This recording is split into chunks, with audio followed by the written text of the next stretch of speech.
2 থেকে 3 মিনিটের মধ্যে আজকে আমরা নাউন ক্লজ এবং অ্যাডভার্বিয়াল ক্লজ সহজভাবে চিনব।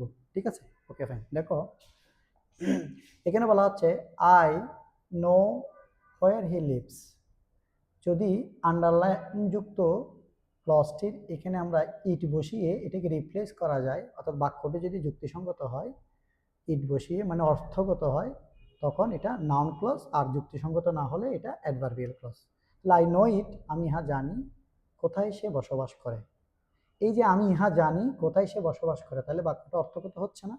যেহেতু অর্থগত হচ্ছে, এটা কি ক্লজ? Noun clause. কেমন? পরেরটা দেখি আমরা।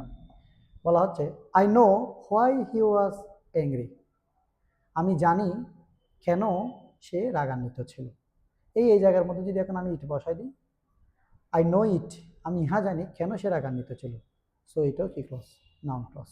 যেহেতু অর্থগত হচ্ছে। তারপরে দেখো I shall go where he lives. আমি যাব, ইট ইহা কোথায় সে বাস করে। অর্থগত হচ্ছে? হচ্ছে না। সো এই যেহেতু ইট বসিয়ে এখানে অর্থগত হচ্ছে না, মানে রিপ্লেস হচ্ছে না, সো এটা অ্যাডভার্বিয়াল ক্লজ। তারপরে দেখো I expect that I shall get a prize. আমি এই জায়গার মধ্যে ইট বসালাম, আই এক্সপেক্ট ইট, আমি ইহা আশা করি যে আমি এই প্রাইজটি পাবো, এই পুরস্কারটি পাবো। তাহলে এটা অর্থগত হচ্ছে, সো এটা নাউন ক্লজ। তারপরে দেখো show the clause of the underlined sentence you may go wherever you like। বলা হচ্ছে এই জায়গার মধ্যে আমরা ইট বসাইছি, ইউ মে গো ইট, তুমি ইহা যেতে পারো।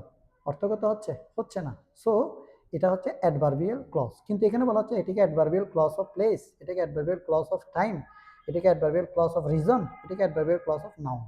যেহেতু স্থান ইউজ করা হয়েছে, এটা অ্যাডভার্বিয়াল ক্লজ অফ প্লেস। কেমন? তারপরে দেখো where he was born is not known. এই জায়গার মধ্যে আমরা ইট বসাই দিচ্ছি, ইট ইজ নট নোন, এটি পরিচিত নয়। সো যেহেতু ইট বসে এটা রিপ্লেস হচ্ছে, সো এটা নাউন ক্লজ। তারপরে দেখো হি ক্যান গো ইট, সে হ্যাঁ যেতে পারে। অর্থগত হয়? হচ্ছে না। সো এটা অ্যাডভার্বিয়াল ক্লজ। তারপরে দেখো হি স্টেট হোম, সে বাড়িতে অবস্থান করেছিল কারণ সে অসুস্থ ছিল। তাহলে আমি এখানে বললাম সে বাড়িতে অবস্থান করেছিল ইহা। অর্থগত হচ্ছে? হচ্ছে না। সো এটা অ্যাডভার্বিয়াল ক্লজ।